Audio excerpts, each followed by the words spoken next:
Chavarim, first of all, I too was asked to stay over during lunch and afterwards for conversation. Yeah, after lunch for processing. Yes. So I'll be available for everybody. As I'm looking around the room and before I start, there are so many of you with whom I had the privilege to establish personal relationships, some conversations about stuff related, some personal stuff, and one should not point out any particular thing. But here's the following, and especially, where's the gentleman with the Saba Sababa? Yeah, okay. So I'm a Savta too, and I have 7 grandchildren, with number 8 coming on the way. Of all my 7 grandchildren, only one can say that she has a rabbi. Toda rabba Rav Eddie for attending my session. He's the rabbi of my grandchild. That is special. Chavirim, we have an hour and a half for a semester course. So I'll start by doing tshuva. Canon should be spelled with 1 N. Thank you, Jamie. Nir, I'm sorry, I haven't included Kanfani, Darwish, Laor, Alterman, Daila Rabrikovich, and many more. And many, many more. For all the women in the room, I'm sorry I have only included male poets this time. You know what? Yamim Noraim are coming. I'll ask Slicha for all of that. But now let's look at what I did choose. Beseder? So we are starting with the first part of my collection presented to you today. And the name of the poem, as you have it in your text, of course, is Behold Our Bodies.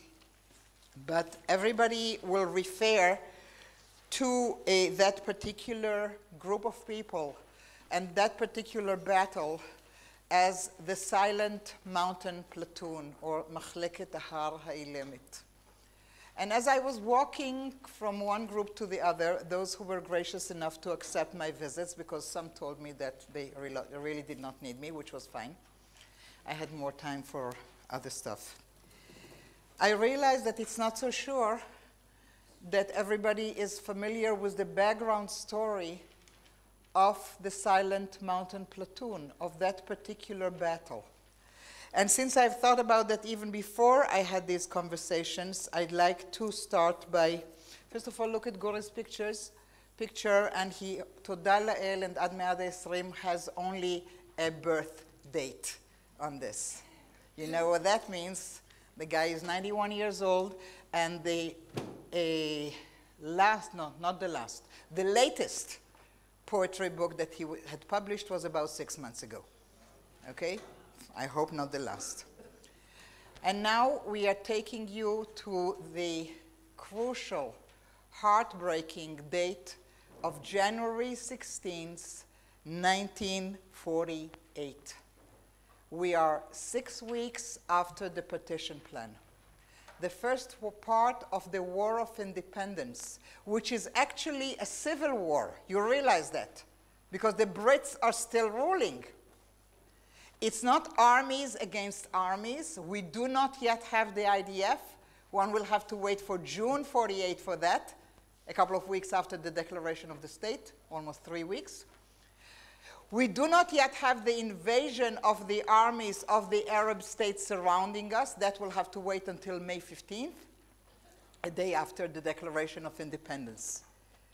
It's now groups of people trying to wage war one against the other. South of Jerusalem, the Gush, 4 kibbutzim, struggling for life, disconnected from the city. And listen to my words, I don't have a perfect English, but oftentimes I will make a point, ha'ir, like as one say Eretz, about Eretz Israel, Eretz, Eretz, Eretz. In all 48 poetry, you don't need to specify Haderech el ha'ir, the road to the city, the one and only. Okay? Jerusalem and the Gush are disconnected. In the beginning of January, the Gush is suffering a series of very bad attacks from groups, gangs, platoons, whatever, of Palestinians, of Arabs, from places around, all the way from Hebron, but also smaller Arab towns and villages. The losses are tremendous. Ammunition is almost out, and medication is almost out. Danimas, the former commander of the Gush, will find his way through caravans, protected many times by the British, to Jerusalem. And he will commit to organize help.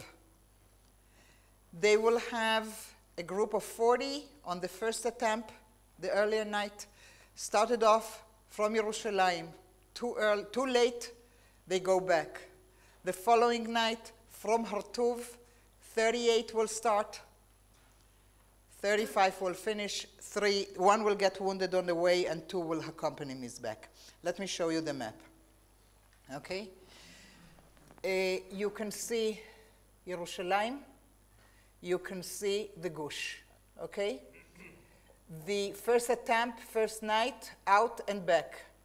Second night, departure, way too late for the voyage. It's over 20 kilometers.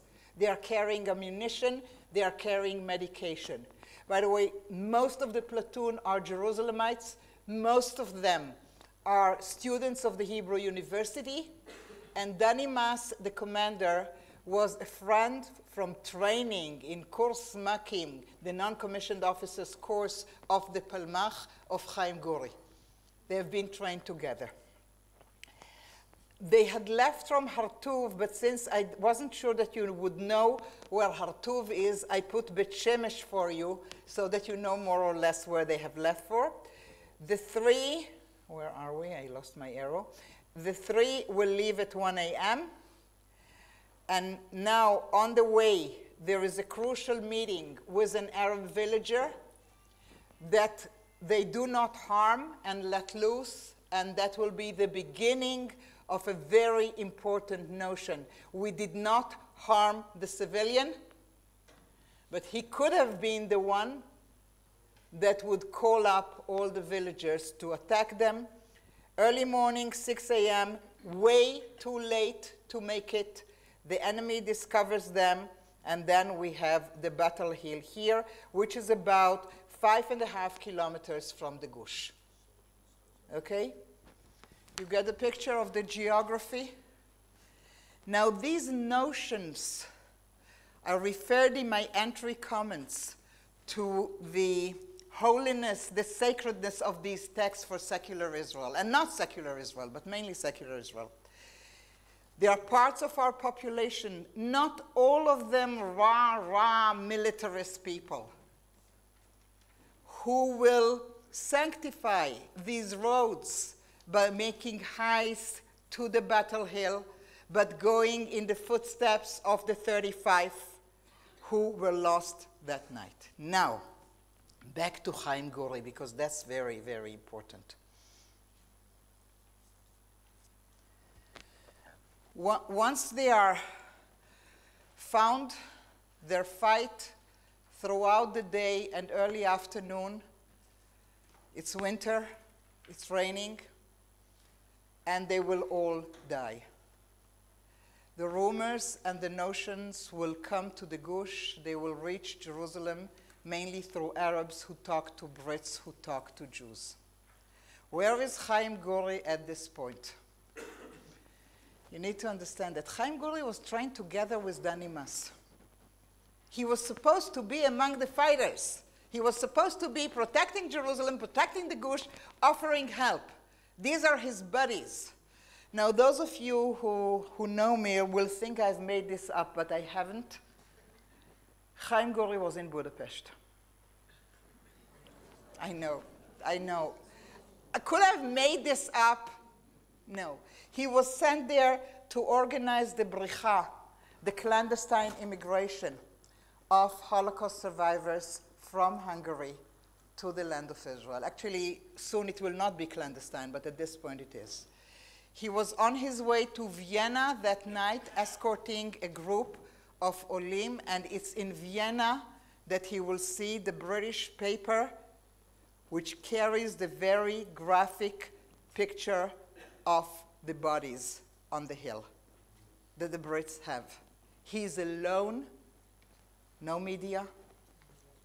He has to drive back to Budapest that night. He writes the poem. He thinks it's awful. He will throw it to the fire where it will not catch fire, and the landlady, so much for old Hungarian women, finds it in the morning, straightens it out, and gives it back to him and says, maybe you have second thoughts about it. So I need you to read this poem. First of all, it's a war poem which does not glorify victory. Most of Israel's war poetry does not glorify victory. It mourns tragic losses. Second, it's written from afar by a heartbroken person who cannot reach out to his chaverim, to his buddies. Look at the dedication, LeDani vechaverav, to Dani and his friends. He doesn't know all of them. Remember the words friends and friendship, because it will come back to us. The bodies will be rescued through the help of the British mainly, and paying Arabs to bring the bodies over. And they will be buried in the Gush the following day. And then what happens? The Gush falls, the eve of the declaration of the State of Israel. And then there'll be renegotiations to bring the bodies of the 35 and the dead of the Gush to Mount Herzl for reburial. So Machliket Hahar Ha'ilemet is buried in Herzl, which is, if you wish, their third place of dying. The hill, the Gush, the this. So the tragedy, if we go back to 48, is immense. Don't read it with 2014 eyes and hearts. Read it in Jerusalem, Chaim Guri sending the text of Budapest, where the city of Jerusalem is mourning people whom they know personally, who tried to rescue the Gush, which eventually will fall. They haven't succeeded. Somebody came up to me, why so much guilt in the poem? They didn't do it. The mission was not accomplished. They couldn't. Now, I'm just picking up 2 or 3 words for you to look at, because most of you have spent a lot of time with this poem. I'd like you to remember the Lo Bagadnu. We haven't betrayed, which can be read 2 ways, and for generations in the IDF refers also to the incident with the farmer, the Arab peasant, who was not touched. We haven't betrayed the war ethics, Tohar HaNeshek. And then it will come under critique, Tohar HaNeshek, very nice. And the cost? Was it worth it? Maybe if you had been slightly less ethical? But the other Lo Bagadnu, we haven't betrayed the cause. We have fought until the last bullet. We have fought until the last person. And now take a deep breath, because this is going to be painful. Look at the stanza that starts with Lo Bagadnu and can continue. We'll do the first line and the last. Re'e nishkenu tzamud. Our arms, our guns are like really stuck to our bodies. Neshek tzamud, you're not to leave it. It's a language used in the IDF to this very day. Your gun is like on you. And then the last line, V'sfatenu tzmudot el admat hasla'im hakasha, and our lips are stuck, the same verb, to the land. Kissing it, kissing its holiness, saying a name for the last time.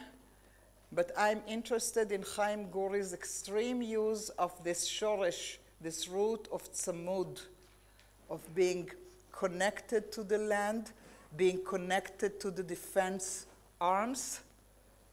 Put it aside, take a deep breath. How do Palestinians refer to their connection to this land? What's the verb? Tzumud. Chaverim, they are using the same notion. It's oftentimes so difficult for us to accept that the same notion of the need to be connected is used in the Hebrew poetry of mourning and connectedness as well as in the Palestinian one. It's still with us. As we go on with the poem, because I'm looking at my trimester course or semester, so we have not betrayed. We have done it in the name of friendship. We carry that help to the gush, the purity of arms, and until the last bullet. Okay? I need you to also look at the notion, last but one stanza, last but one line. Yom chadash re'eh, al tishkach. The whole purpose of the exercise, the whole message is Ki nasanu shimcha. Please, I know who I'm speaking to. Shimcha is not Hashem. Not in this poem, I'm sorry for Chaim Guri. Shimcha is Yom Chadash. This is the generation of January 48. How did you tell me, Rabbi Gervis? Like a coiled spring? They are waiting for the new day, for the birth of the state. The whole thing is in view of the Yom Chadash. This is what they are carrying. And the apology and the sorrow is that they will never see the birth of the state. They will never see the Yom Chadash. It's in that name of the hope. Remember, this is not Israel of 2014. We have seen what happened this week 2 years ago, and 7 years ago, and 17 years ago, and 37 years ago. No, it's our first war. There is this sense that if we only manage to do that, a Yom Chadash will rise. And it doesn't. Last but not least. Last line. 3. עוד נשוב ניפגש, נחזור כפרחים אדומים. פרחים אדומים that we normally, traditionally, have a drawing of on the stickers that we put on ourselves on Yom HaZikaron, just like the one I've put on the presentation, carry the image of the flowers that we call Dam Maccabim, the blood of the Maccabees. When, a year later, we start to ritualize Yom HaZikaron, Chaim Guri's line will pop up, Od nachzor keprachim adumim, and ever since, this is how the memory is carried graphically. So when I've put this poem in the canon part, I wanted you to see how it is. There may be now generations of my children and grandchildren that haven't the foggiest idea where it comes from, but it comes from here. And Chaim Guri will have another way of influencing the ritual of commemoration.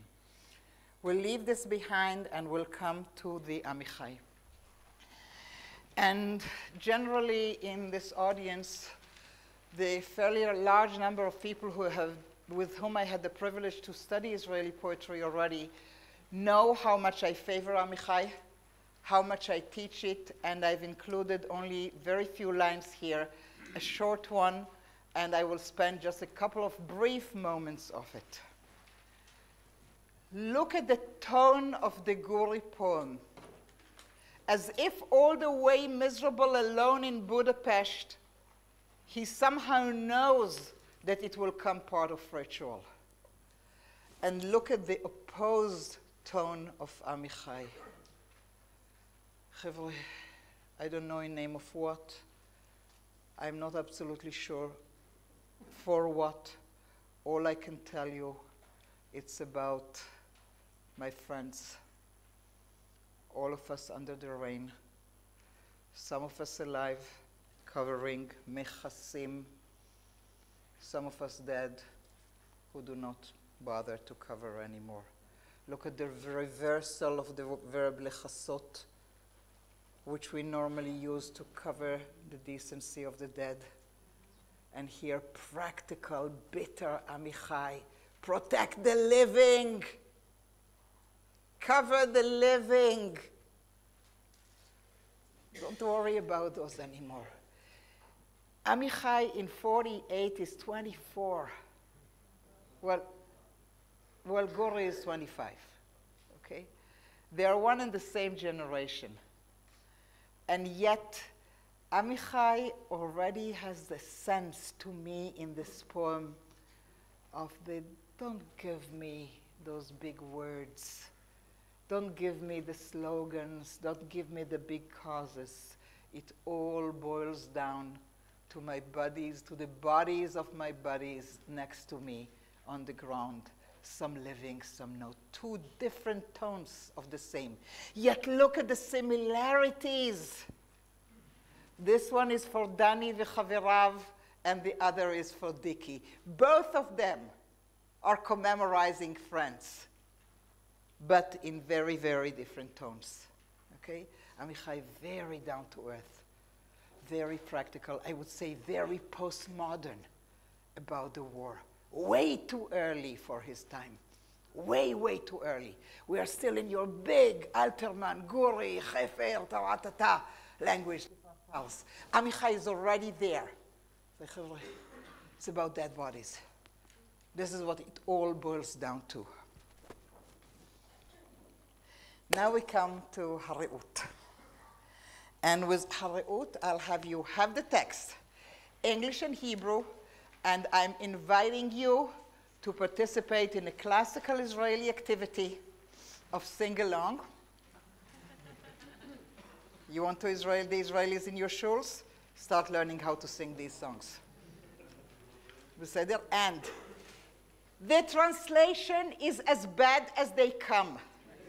But it was made so that it can be sung in English. And for that, I will excuse them, because setting beautiful poems to music is a very Israeli thing. We do it so much that we even set your poetry to music. Did you know that? Naomi Shemer, after Rabin assassination, Captain or Captain, you can all recite it, we sing it. Okay. Look at the text, and then we'll talk.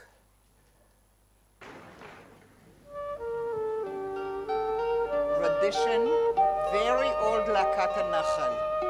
They are all over 60, these chevre.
Chaim Guri again in another poem that sets canon.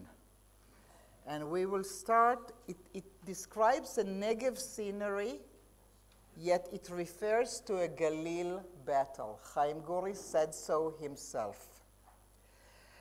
And look at the line, don't look at the translation. It's horrible. Second, כבר שנה לא הרגשנו כמעט איך עברו הזמנים בשדותינו. כבר שנה ונותרנו מעט מרבים שאינם עוד בינינו.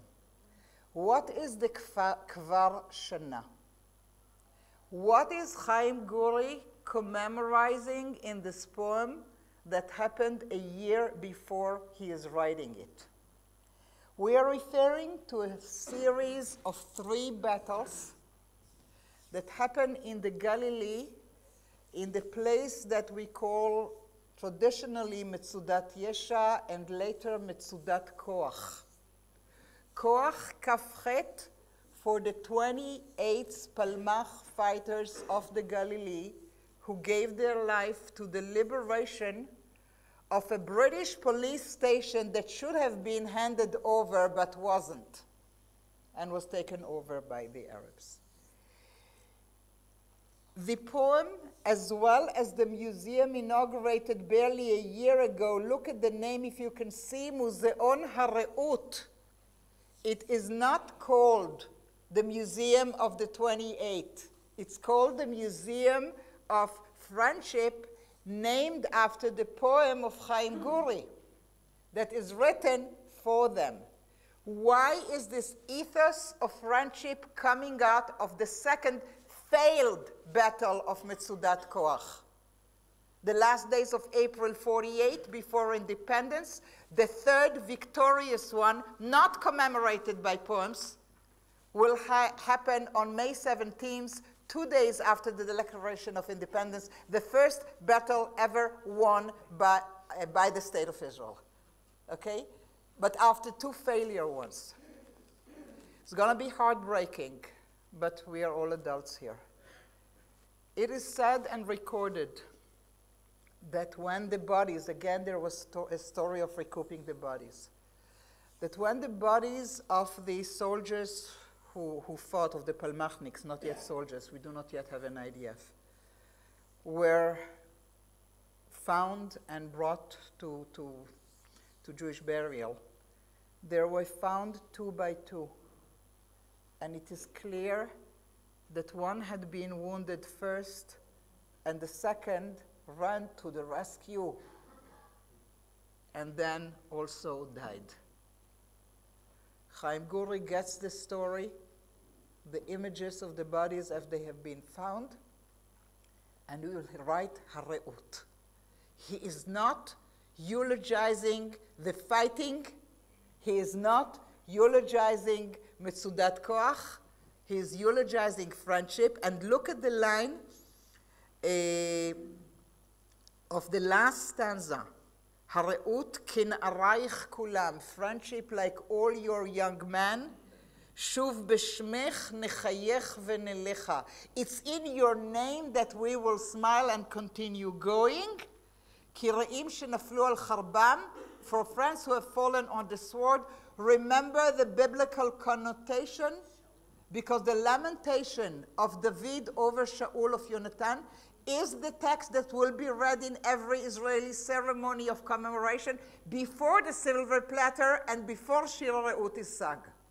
So we are all aware of it. And do I need to remember for I don't know how many times, fluency in biblical text, Tanakh, is not testimony of your level of observance in Israel.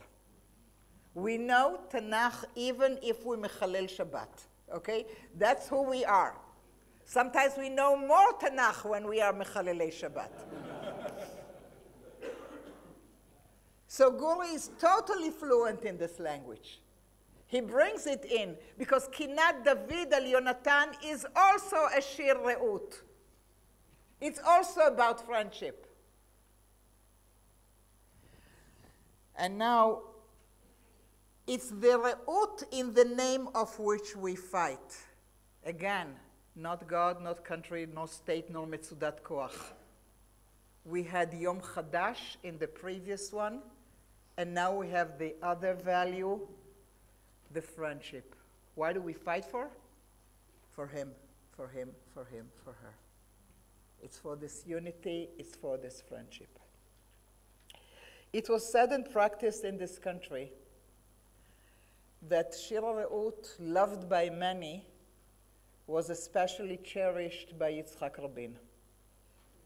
And therefore, since his assassination, it is also now incorporated not only in Yom HaZikaron poetry, but in Rabin commemoration.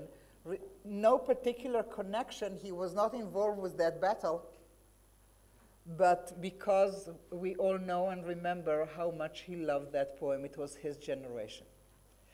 Now look at two lines because they are extremely important. We'll start with the practical and finish with the Nechama. Third stanza, Ach nizkoret kulam yefei hablorit ve'atoar. Now this is the sentence. If there is one sentence in Israeli poetry that was used, abused, used again, and abused again, it's this line. Blorit is this bit of hair, I don't know what you call it, a lock, a front forelock, Toda Rabba, that was favored by young men in the 40s, 50s, 60s. Yossi, my husband, bless him, long, doesn't have forelocks anymore, but used to when we were sweethearts in high school, okay? I have pictures to testify. The blorit, the forelock, is a very significant sort of appearance item of this generation of palmachniks, of Israeli soldiers.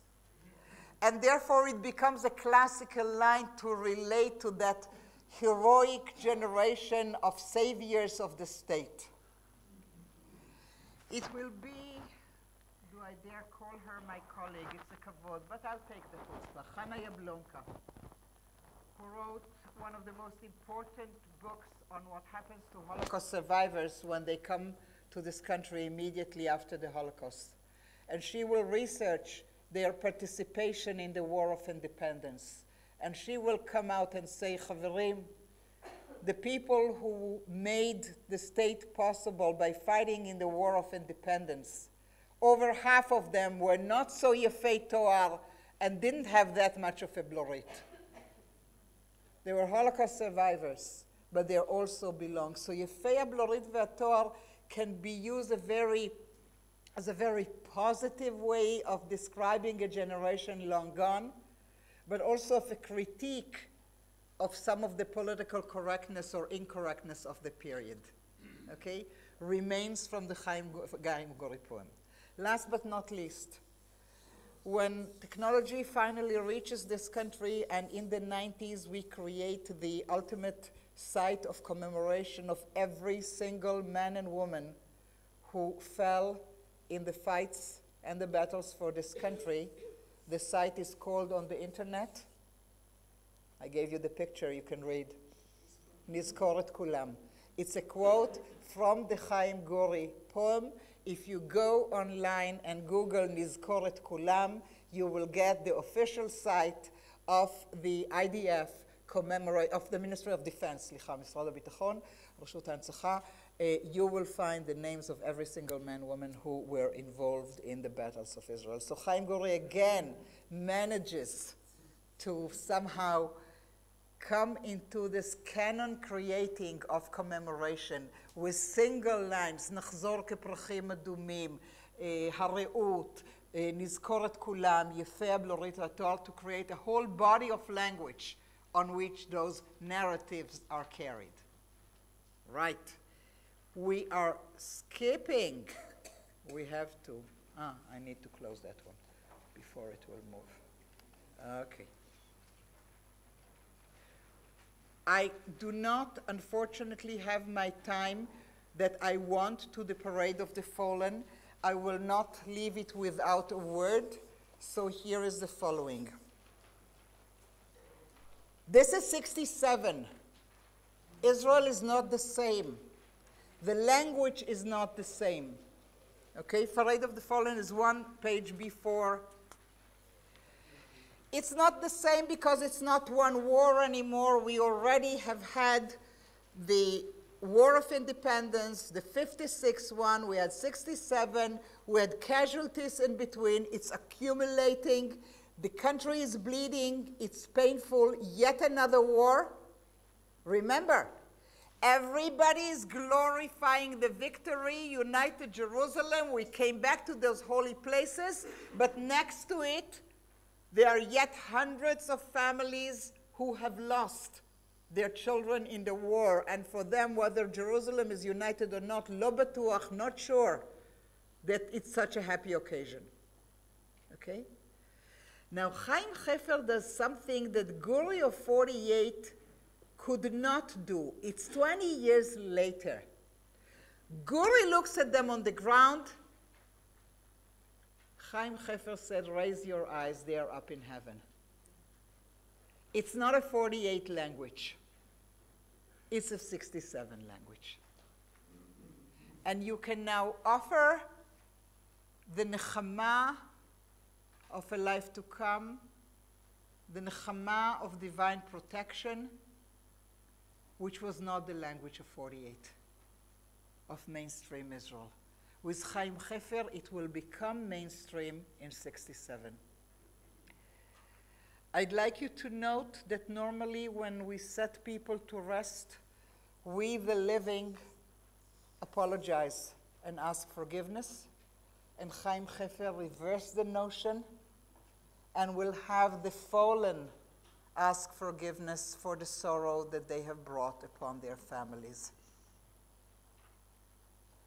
And I'll also will have you notice Israel of 67, in which only mothers are allowed to cry. Fathers do not cry in Israel of 48, 58, 67. It's only in the mid-80s that we will have for the first time. I always choke when I say the name, Hagvarim bochim balayla. Poor guys, they are not allowed to weep during daytime. Israel will change as of that in the 80s. But in 67, look at the poem, only the mothers are crying. And now I need you to look at the shift that the translation had done that to me is unforgivable. Look at the English, will you, for me? The last line. It's about what God says. With tears in his eyes, he kisses their wounds, and he says in a trembling voice to the white angels, these are my sons, these are my sons. Lo nachon. What he says in Hebrew is, ele habanim sheli, ele habanim, period. It's not the same. It's not a beautifying repetition. It's a Chaim Hefer statement. These are the sons. Ele ha-banim. Okay? The English doesn't carry that. It has a beautiful repetition, which gives you a beautiful tonality. But it's not what the Hebrew has. Okay? So pay attention, because the translation really created here a shift that I'm not sure we want to adopt when we read the poem. When we move on to Ammunition Hill, we're still in 67.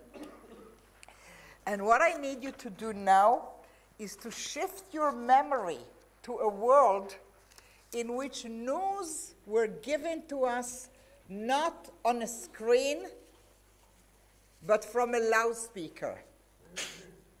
We listened to news, we didn't watch them. It was the radio. And Yoram Teharlev will listen to an interview with a soldier who describes the battle on Ammunition Hill. And he creates, with the music maker, I think it's Yair Rosenblum, a sort of a reading of that text. It's not the real soldier who is singing it, okay? Who will try to give a sense of the hill. Now, I'll have you remember, while you're listening, I'd like you to follow the text. You can do the English. It doesn't matter to me that it will be verbatim. I need you to feel, first of all, as if you get a sense of the soldiers running within the trenches of Ammunition Hill and barely breathing. The music will give you the heart rhythm, the heartbeat. So far twice, when I taught this, people will start clapping to the music. Don't. It's not for applause. It's a heartbeat.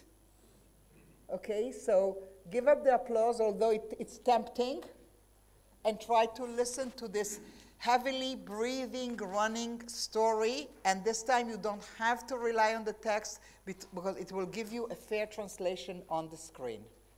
Now, is this the same person who wrote the music? No, yeah, Yair Betach, which we are not studying today, but we did in the electives.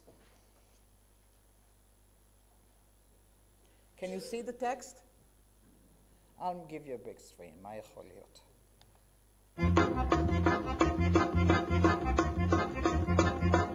היה אז בוקר היום השני למלחמה בירושלים, האופק כחביר במזרח. היינו בעיצומו של הקרב על גבעת התחמושת, לחמנו שם מזה 3 שעות. התנהל קרב עקשני, קטלני. הירדנים נלחמו בעקשנות. זה היה יעד מבוצר בצורה בלתי רגילה. בשלב מסוים של הלחימה נשארו לידי 4 חיילים בלבד. עלינו לשם בכוח של 2 פלוגות. לא ידעתי היכן האחרים כיוון שהקשר עם דודיק המ"פ ניתק עוד בתחילת הקרב. באותו רגע חשבתי שכולם נהרגו. 2:30 נכנסנו דרך הקרשים בשדה האש והמוקשים של גבעת התחמושת מול בונקרים מבוצרים ומרגמות 120 וכמה בחורים על גבעת התחמושת עמוד השחר עוד לא קם חצי פלוגה שכבה בדם אכלנו כבר היינו שם בגבעת התחמושת בין הגדרות והמוקשים השארנו רק את החופשים ורצנו עמודי חופשים אל גבעת התחמושת. באותו רגע נזרק רימון מבחוץ, בנס לא נפגענו. חששתי שהירדנים יזרקו רימונים נוספים. מישהו היה צריך לעלות למעלה ולהשגיח. לא היה לי זמן לשאול מי מתנדב. שלחתי את איתן. איתן לא הסס לרגע. עלה למעלה והתחיל להפעיל את המקלעון. לפעמים היה עובר אותי והייתי צריך לצעוק לו שישאר בקו שלי. ככה עברנו איזה 30 מטר.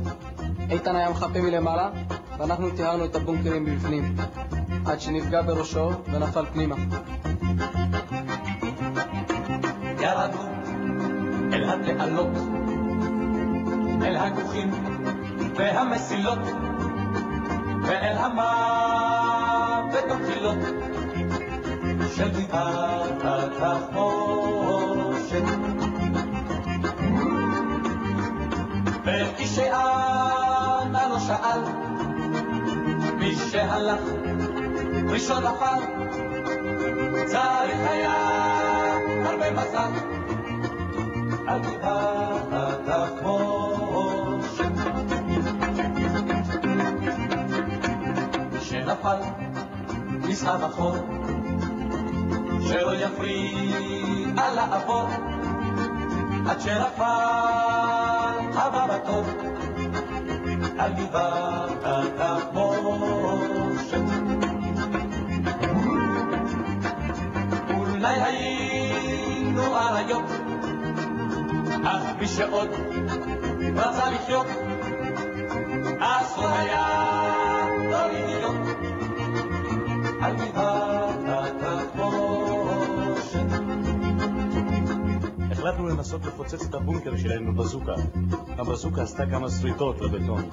החלטנו לנסות בחומר הנפץ. חיכיתי מעליהם עד שחזר הבחור עם חומר הנפץ. הוא היה זורק לי חבילות, ואני הייתי מניח את החבילות אחת בפתח הבונקר שלהם. להם הייתה שיטה. קודם זרקו רימון, אחר כך ירו צרור, אחר כך נחו. אז בין צרור לרימון הייתי ניגש לפתח הבונקר שלהם ושם שם את חומר הנפץ. הפעלתי את חומר הנפץ והתרחקתי כמה שיכולתי. היו לי 4 מטר לתמרן, כי גם מאחוריי היו ליגיונרים.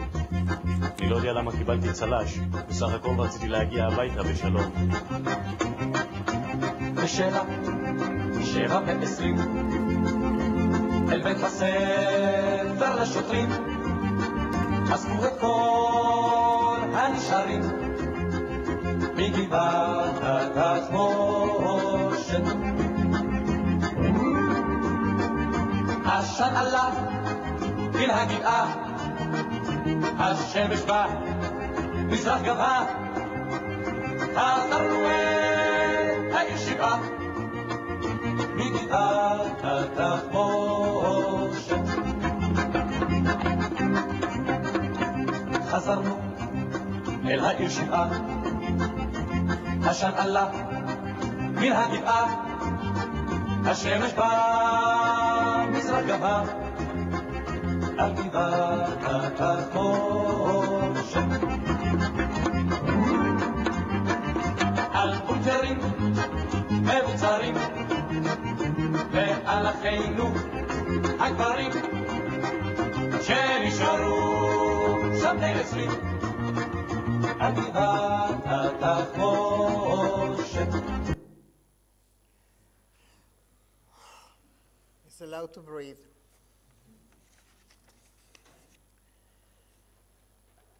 Rabotai, I'd like to offer you 2 readings of this very, very, very famous, well-known, often sung, some music and lyrics. I do not want to qualify it as mamash a poem, but close enough. You can read it in the vein that many of us have read and listened to it for many a year. This is in the spirit of 67. This is in the spirit of victory. Givat HaTachmoshet was crucial to our ability to take over the old city, to our ability to take East Jerusalem, to crush the Jordanian military, whatever. Okay? If you look at the battles of 67 from Ma'aleh HaChamisha of today, Haradar, etc., from the north, people will make again memorial walks from Givat HaTachmoshet to the Rockefeller Museum, to the Old City, etc., on the night of Yom Yerushalayim. It's canon. It's sanctified. But you are the kind of crowd who is used to and called time and again to look at the text again and again and again and see more to it. And I'm going to challenge you on this one and offer you an alternative reading of Givat HaTachmoshet, not just as the song that you will hear when you bring your groups from your synagogues and hillels and what have you to the Museum of Givat HaTachmoshet, commemorating the courage. I'd like you to start listening to the questioning voices, to the doubt, to the challenging. It's there, and it's not hidden too well. Already in the first stanza, last line, כיוון שהקשר עם דודי כמ"פ ניטע, can you follow in the English if I just tell you the places? Already at the beginning of the battle, this young man has to assume responsibility because his commanding officer was disconnected. He thinks he is alone. There is a sense of solitude, there is a sense of loneliness, there is a sense of having to make your own decisions. Nobody has your back there on Givat HaTachmoshet. You are on your own. Go down to the 4th short stanza that goes Ben Agderot ve'amokshim in the Hebrew. Do you get it? Can anybody do the English for me? And because the fences and the mines, we left the medics behind. This need to deal with with the graphics of the battle. You have to protect the medics. You will need them later. You will run ahead and you want the medics. You need for them to be there. It's graphic, it's painful, not very heroic. As I turn my page, and you may want to turn yours as well, there is the line that we have been lions. But let me tell you, anybody who had wanted to live shouldn't have been on Givat HaTachmoshet, on Ammunition Hill. Now look at these 18, 19, 20-year-olds. Is it not legitimate for them to want to live? Is that not at least as legitimate a wish as a wish to have united Jerusalem? So like the balance here, if you really wanted to live, that was not the place to be, Givat HaTachmoshet. I don't even know why I was decorated. What did I really want? To go home. בסך הכל רציתי לחזור הביתה בשלום. Such a line, how many times repeated, deformed, made fun of, etc. But again, a recognition of the basic wish and need of every fighting man and woman. What do you really want? Is to get out of it in one piece. Ask every single parent who is sending their kids off to the army. What they really want for them to achieve is to come home safely. Okay? And then I would even read the tone of Chazarnu el ha'ir shiv'ah. We returned to the city only 7, 1 reading. We returned to the city Shiva.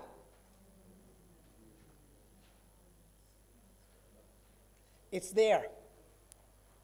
As early as 67, during the Rah-Rah United Jerusalem paratroopers, what have you, in a poem, a song, lyrics that glorify the heroic act of soldiers who have managed to conquer Ammunition Hill, not so well hidden are hesitant voices of questions.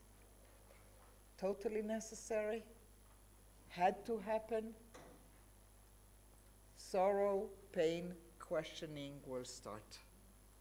I needed that because I need you to switch your pages to the time where critique really finds its voice. Now, my time management is terrible on this one. So we are going to look at, hopefully, we'll see. We'll pick and choose. But I will not let anybody forget Hanoch Levin, because in the history of critique in Israel, for me, he is number 1. There have been few before, there have been many since. But Hanoch Levin in the year 1968, we are still under the euphoria of the 67 war.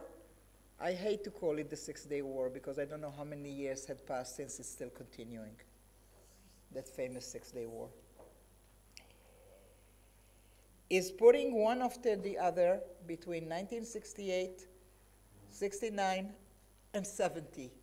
3 plays, musicals.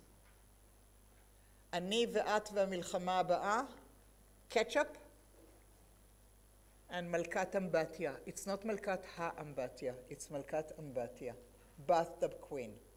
The most well-known of the 3 is the last one. The censorship in it, it's so bitter, it's so painful, it's so critical of generals and who are ready to throw young people at the war. Smartly enough, the censorship allowed it to be shown. Some people will tell you that Malkat Ambatya was put down by the censorship. Not true. It was put down by the audiences. The Israeli audiences could not take the Hanoch Levin critique. Malkat Ambatya had 19 shows, all of them finished with riots. all of them finished with riots, with people yelling bitter words at the actors. Horrible texts written in the Israeli press about Hanoch Levin, and the camera took it off. Ani ve'at va'milchama haba'a had a similar number of shows. In 1909, 5 years ago, a small Israeli theater tried to bring it back. The audience couldn't take it. I'm going to read with you only one of these poems. It's written while the war of attrition is going on. Okay? And here is more or less what you can feel the irony, the cynicism of Hanoch Levin, even by looking at the posture, at the body language of the actors, these big movements making fun of war. Now, Ani ve'at va'milchama haba'a happens to be sort of favorite of mine, if you wish, if one can love poems like this, because of its cynicism. And when I asked you about the three voices of Tochecha, the first one is make fun of what others glorify. Ho hakorim, ho haroim, etc. And very prophetic voice. Mock those glorious sinners. And Hanoch Levin is using that tone. Can I just read for you the Hebrew, and you will follow me with the English, those of you who need it. It's a conversation. It's a dialogue within a family. It's a man and a girlfriend, a wife, whatever. It's a partner in love. את ואני והמלחמה הבאה, כשאנחנו מטיילים, אז אנחנו שלושה. את ואני והמלחמה הבאה. כשאנחנו ישנים, אז אנחנו שלושה. את ואני והמלחמה הבאה. Rabbis, do I need to remind you the Jewish tradition that in every zivug there are three? But the traditional take on that is that the third one is not a war. It's Hashem. And the mockery, the bitterness of Hanoch Levin here is by replacing that additional entity in a zivug, the classical one, the divine, with the war. Bitter. את ואני והמלחמה הבאה. המלחמה הבאה עלינו לטובה. ברכת החודש. השנה הבאה עלינו לטובה. Does he know his text or does he know his text? את ואני והמלחמה הבאה שתמציא מנוחה נכונה. Thank you very much. Okay. כשאנחנו מחייכים ברגע אהבה, מחייכת איתנו המלחמה הבאה. And can you think about those Dali pictures, etc., when you see the skeleton behind the smiling figure? כשאנחנו מחכים בחדר הלידה, מחכה איתנו המלחמה הבאה. את ואני והמלחמה הבאה, המלחמה הבאה עלינו, סליחה, את ואני והמלחמה הבאה שתמציא מנוחה נכונה.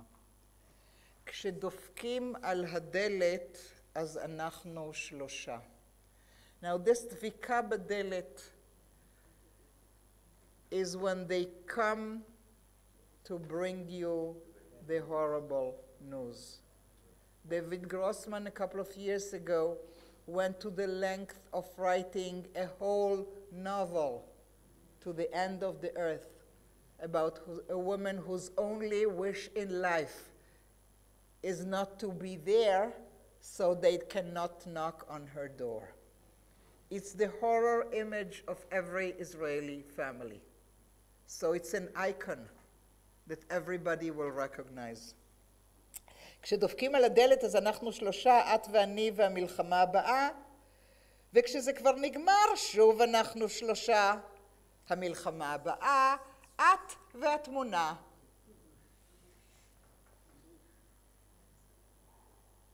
Too hard? Can you see why the Israeli audience could not take the show?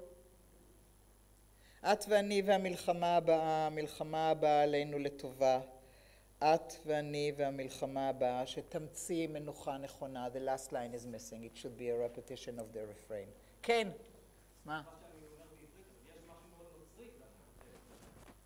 אם יש משהו מאוד נוצרי. יש משהו מאוד אוניברסלי? אוקיי, thank you. אבל אני חושבת שמשהו מאוד מאוד אוניברסלי. נוצרי, יהודי, מוסלמי, כולנו עם התמונות. כן, בבקשה.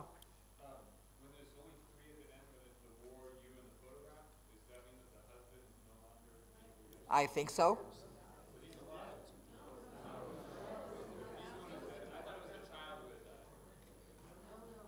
It's the spouse. You and I in bed with the next war.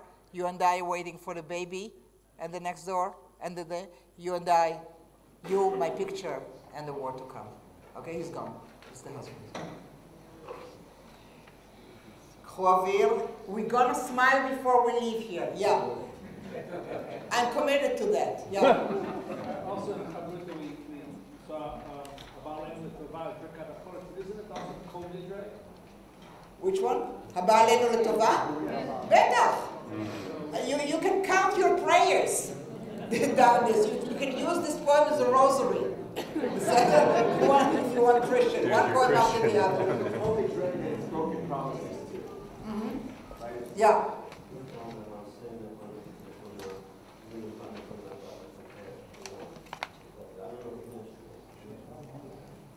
All I'm saying is that he is like checking off all your prayers. Chodesh, everything is there.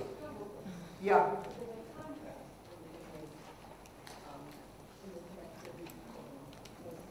One is ironic. It's teachers, right? And the future of life. And that's not another thing we look forward to the lines of the year. And in contrast, according to MRR, I'm saving the money for now.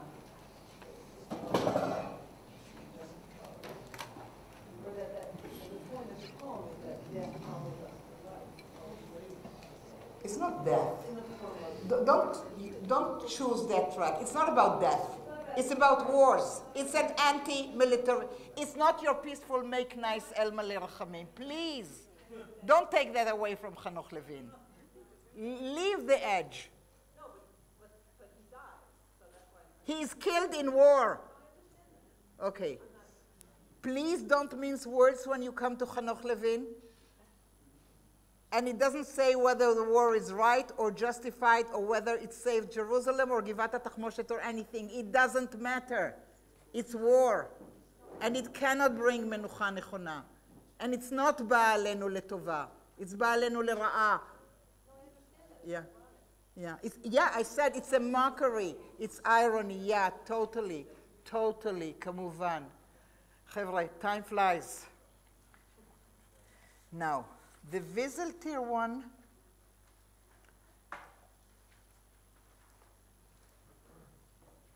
I want to address the two for a minute. The Wieseltier and the Shabtai ones have very clear designated audiences. Wieseltier is talking to the people who take the liberty to speak in the name of the dead.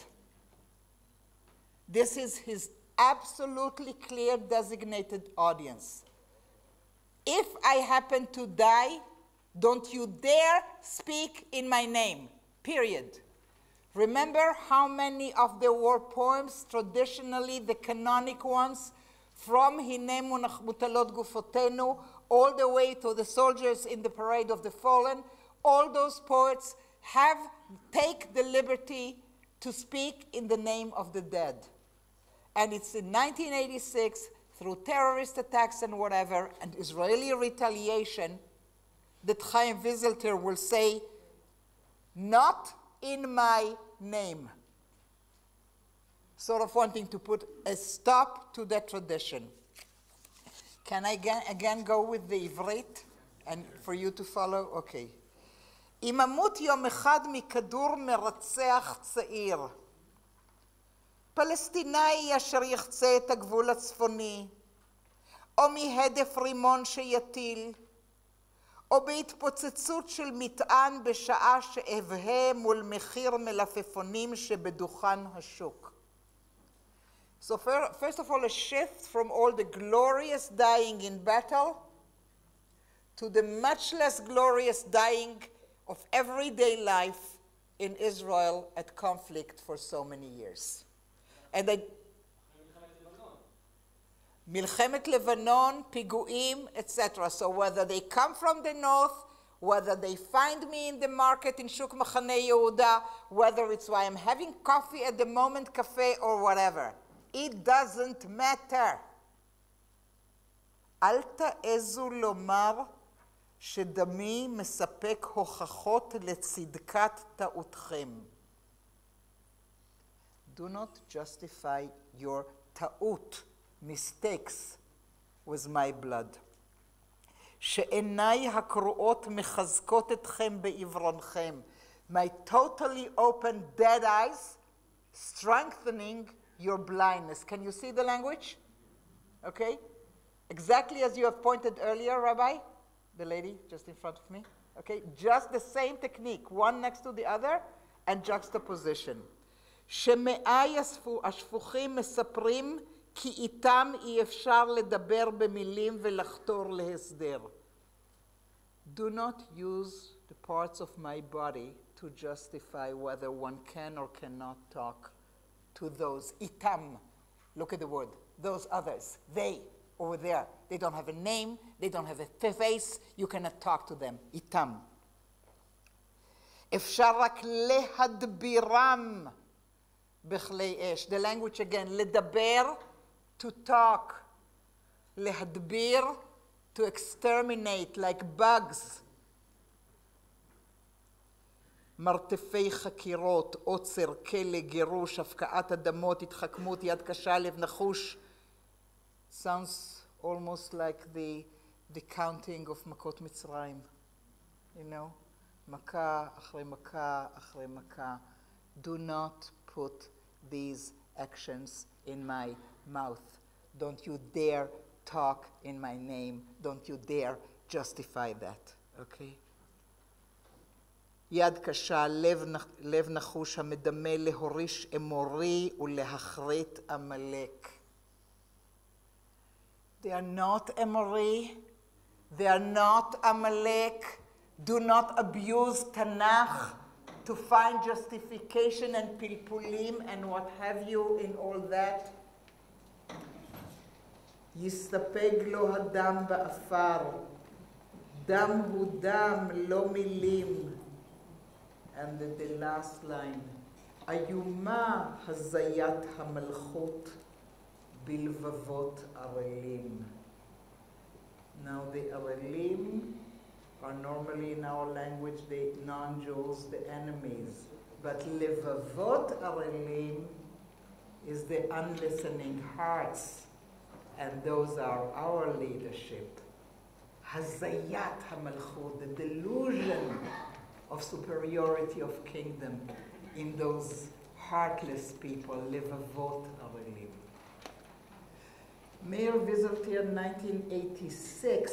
It's almost 30 years old, and it challenges not only like Hanoch Levin, challenging the beautiful albums of war that we had after 67. Anybody remember those? The victory albums after 67? Only me? Only I am old enough to remember those? Okay. Wieseltier's challenge is way beyond that. It's to the political lingo and even to early poetical voices that we have just read. Don't talk in their name. Who gave you the right? So my second form of tochecha here is the need to set very clear lines. of what can and what shouldn't be used in the language of justifying military acts. We had mockery earlier, and now I can see or I can sense here a wish for demarcation of some ethics, new political ethics. This is not about war ethics. This is what a new set of codes for Lashon Hara. It's like literally Lashon Hara, what very bad language that you're using, and do not use it in my name. It's the wish to create a new set of rules, a new diber, a 614th rule. Do not say it in my name. Avir, last but not least, painful. I call it again designated audiences,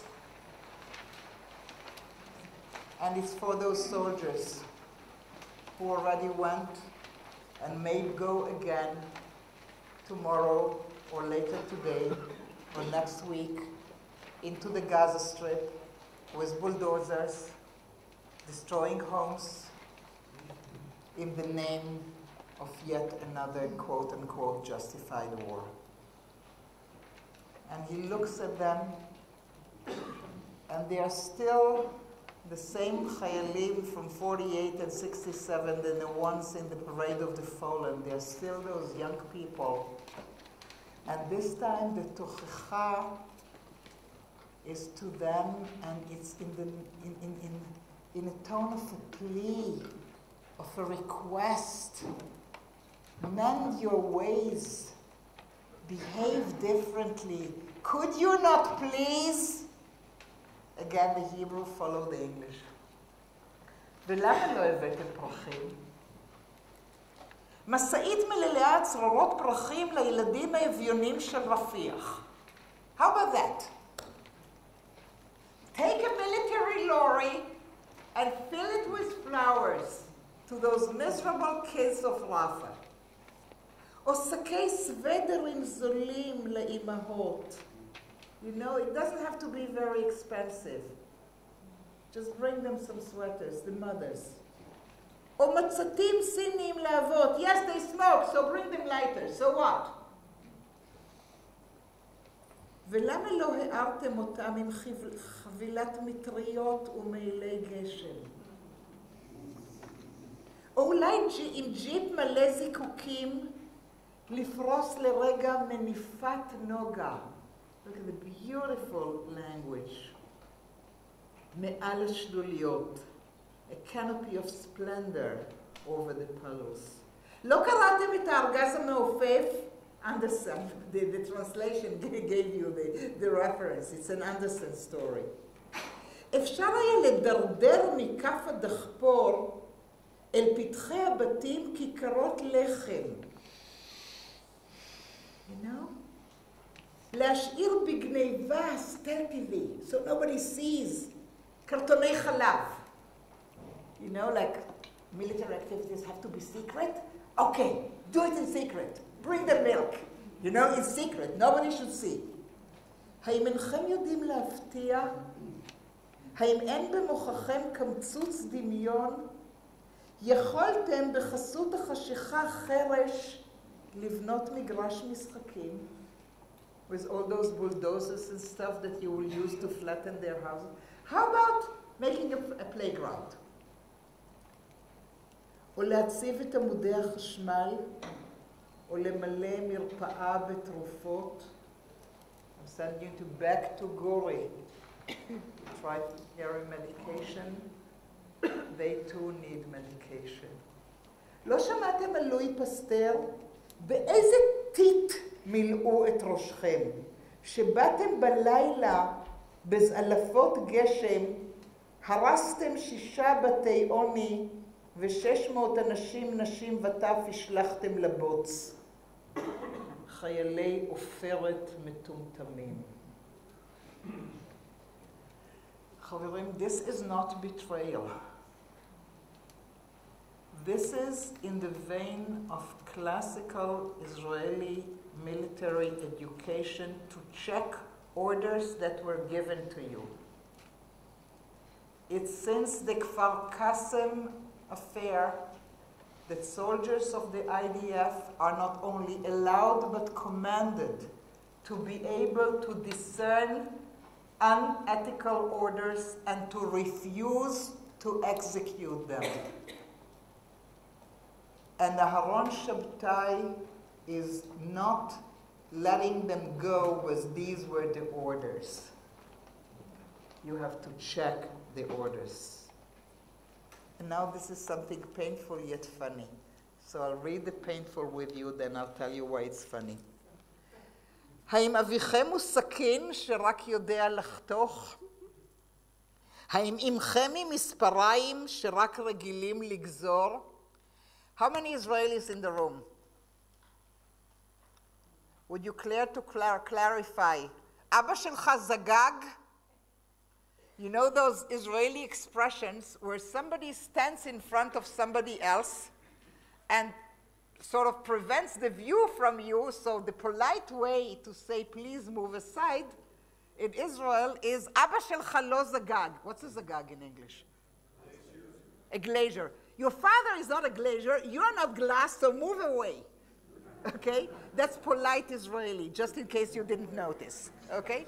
So we have these questions like about Abba shelcha this, Ima shelcha that.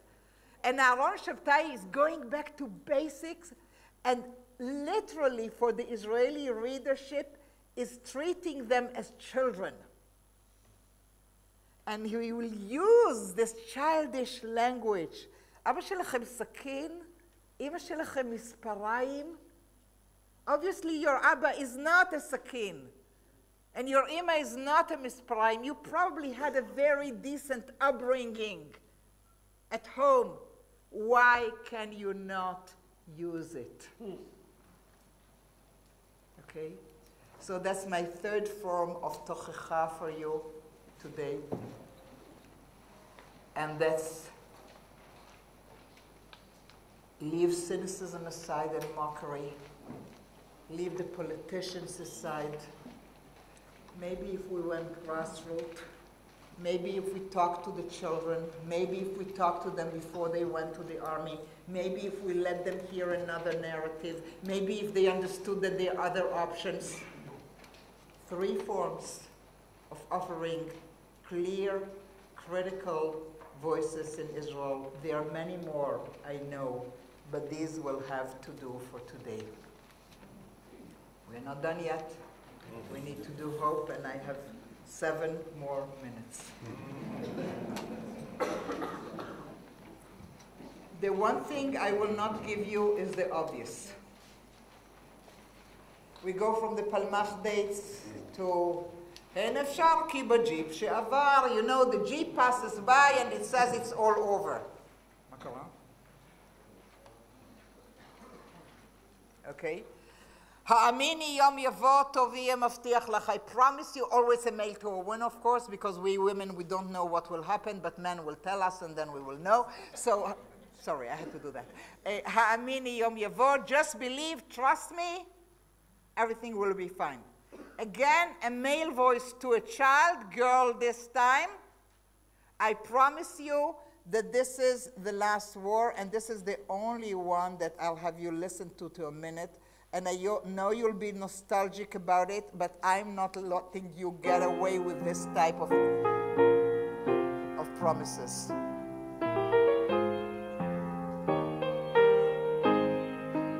Just listen to the tone.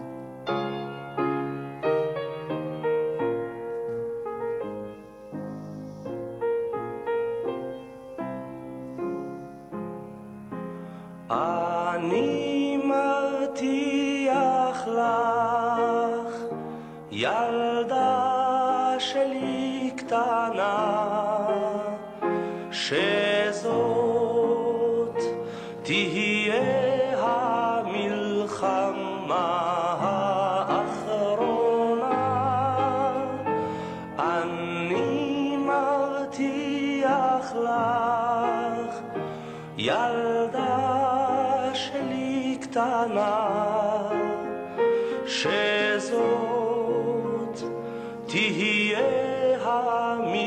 המלחמה האחרונה.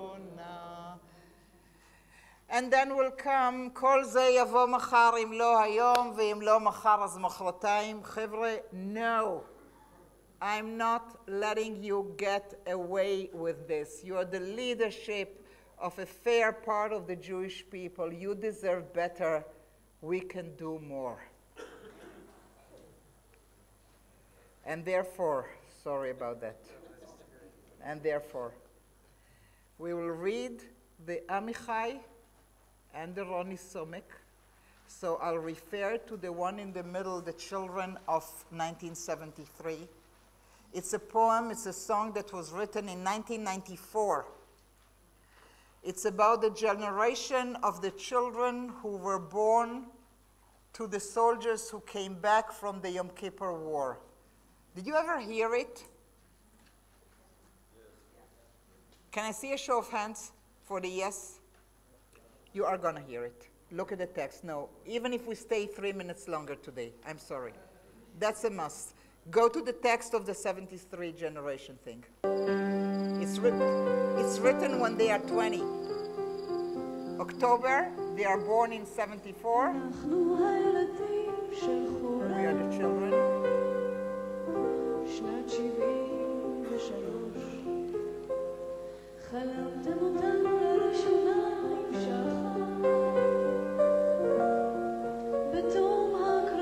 You find the text? Page 16. Hebrew. 17 English.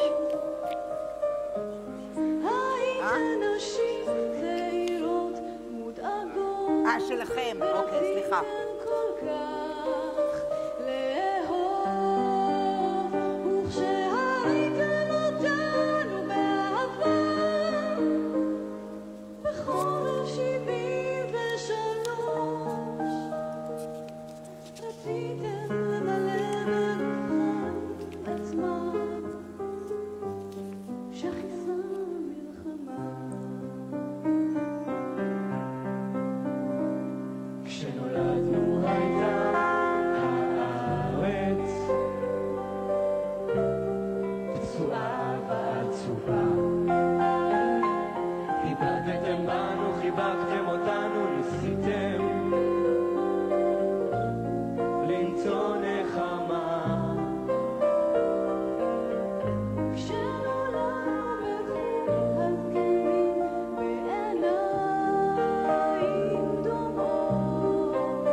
הבטחתם יונה, you promised a dove.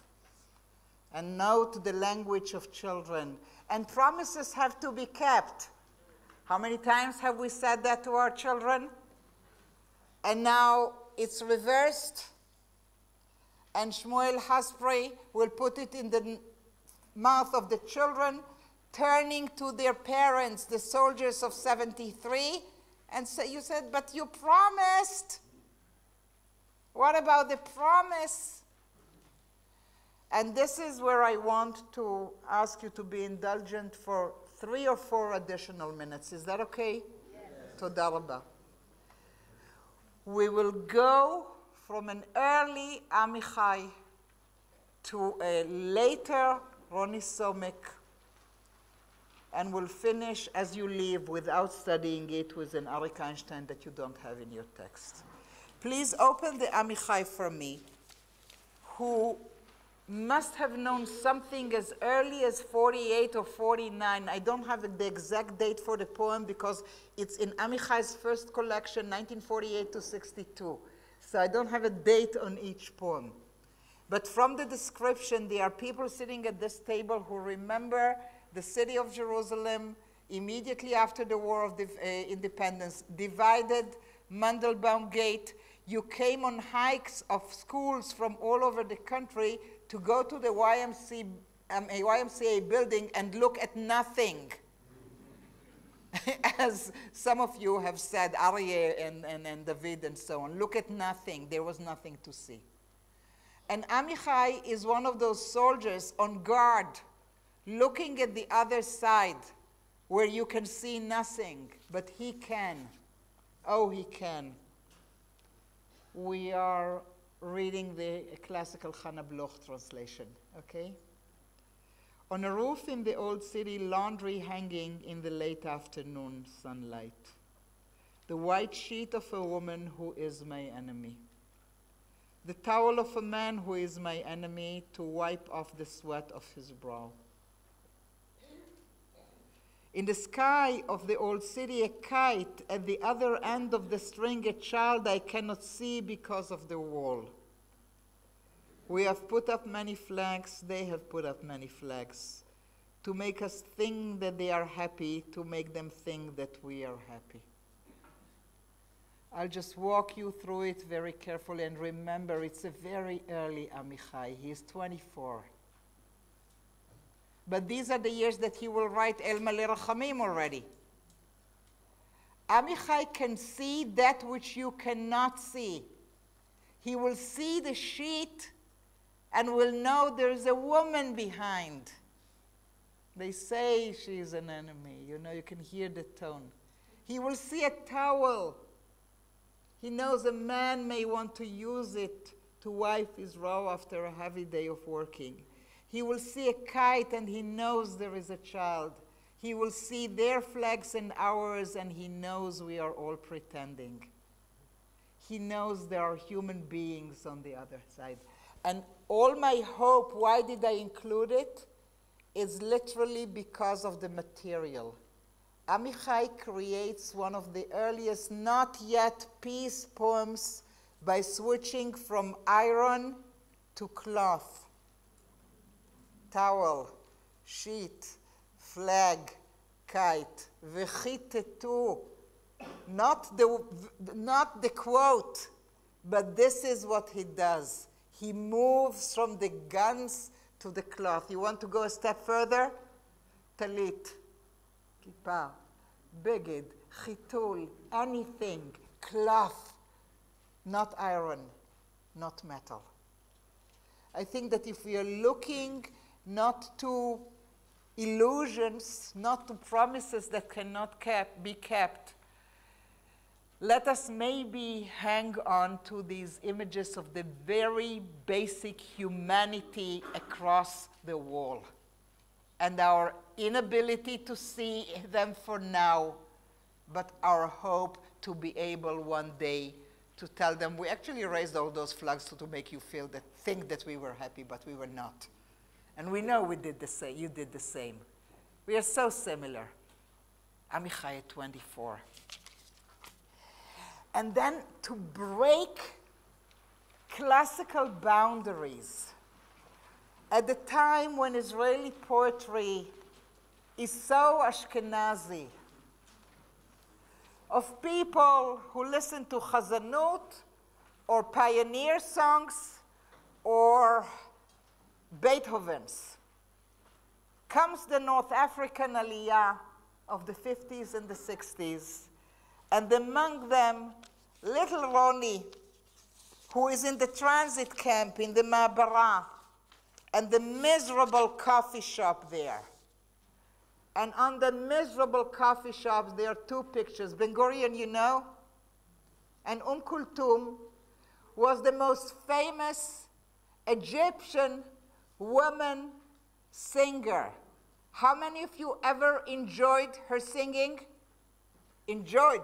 This is great, because normally it's zero. This is great. I applaud you. She was Edith Piaf of Egypt. I'm glad, but did you really listen to her music? Because I listened to Edith Piaf, but not to Kulthum. I know she's fantastic, only I never listened to her. But Ronmi Somek did, and therefore, follow the Ivrit. Look at a child, not just having these images while you listen to all those other songs that I didn't know. We listened to Kulthum. And in my מעברה coffee shop, על קיר בית הקפה שליד המעברה, תלו את שערו המתגרה ברוח של דוד בן גוריון. ולידו במסגרת דומה את פני הסופגניה של קולתום. זה היה בשנת 55 או 56. חשבתי שאם תולים זה ליד זה גבר ואישה, אז הם בטח חתן וכלה. מפי עוללים ויונקים. Let it be, חברים. We are not here in the year of Arik Einstein.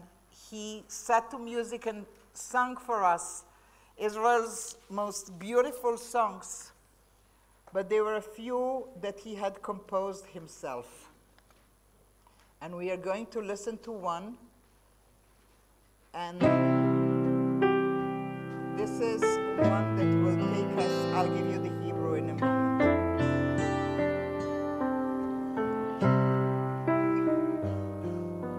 שיר ישן נושן, שיר של חיילים שחוזרים אחרי הקרב, שיר של אהובה מחכה לך, מישהו שר את זה קודם, זהו שיר אחרי מלחמה, הוא תמיד מזכיר לי תקווה, היא מחכה, אהובה כבר חוזר, זהו שיר שבא אחרי המלחמה, הוא כותב מכתב, היא עונה שלושה, ככה זה הולך תמיד.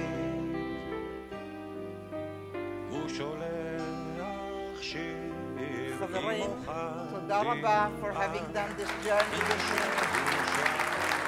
me.